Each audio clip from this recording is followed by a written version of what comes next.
Assalamualaikum warahmatullahi wabarakatuh. Perkenalkan, nama saya Ahmad Rizky Timardianto dengan 3 digit NIM terakhir 077 di mata kuliah Mekatronika dan Robotika di praktikum. Di sini saya akan memberitahu cara menggunakan software Esiada. Yang pertama-tama kita cari dulu software ya. Terus kita buka lalu ke sini. Nah, karena kita yang standar-standar aja, jadi kita download yang ini. Ketika kita sudah mendownloadnya, lalu kita akan setup dan kita akan langsung buka dan misalkan sudah masuk ke software Resiadanya, maka kita akan ke file, terus project, eh, new standard project. Nah, di sini misalkan kita mau ngasih nama apa, misalkan coba-coba. Lalu, misalkan kita sudah mulai coba-coba itu, nah di sini kan di sini akan papan skematiknya. Nah, di mana sebelumnya itu saya kenalin dulu SCAD itu apa. SCAD itu perangkat lunak Electronic Design Automation berbasis cloud atau web yang gratis, terus mudah digunakan dan andal yang dirancang oleh insinyur elektronik. Nah, alat ini memungkinkan pengguna untuk merancang skematik, melakukan simulasi rangkaian dan mendesain PCB, printed circuit board.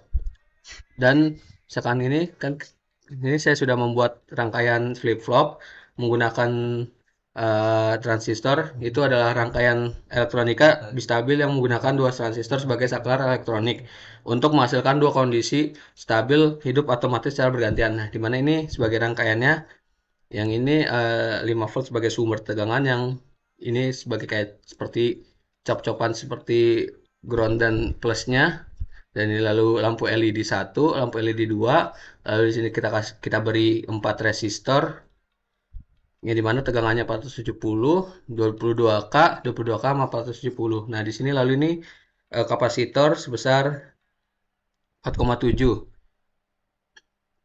Dan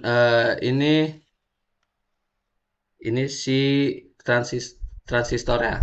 Ini transistor yang pertama dan ini transistor yang kedua. Yang dimana ini menyambung ke antara si kapasitor ini untuk LED 1 dan kapasitor 2, dan ini akan menyambung ke ground. Lalu ketika sudah, maka kita akan ke sudah benar nih rangkaiannya, maka kita akan pencet design, lalu convert cinematic to PCB, dan yang dimana nanti hasilnya seperti ini. Tapi ini masih diberantakan, nanti bisa di setting-setting gitu atau seperti kayak gini.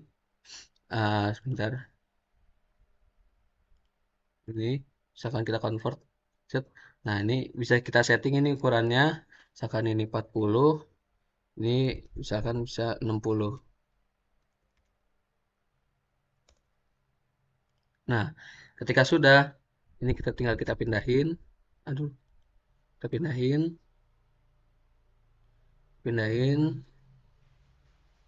Lalu bisa langsung masukkan ke sini. Kita masukkan satu-satu rangkaiannya. Lalu ketika sudah masukkan satu-satu rangkaiannya, nanti kita buatlah semenarik mungkin atau sekecil mungkin yang bisa seperti ini. Tapi eh, jangan terlalu berdempetan karena bisa jadi sirkuit arus pendek. Ketika sudah, kita bisa melihat resultnya dengan view 3 dimensi view, di mana akan menghasilkan 3D printer gini, 3D si PCB-nya. Oke, kalau kita bisa melihat ke dua dua dimensinya yang seperti ini. Nah, ketika sudah kayak gini, misalkan kita tinggal save.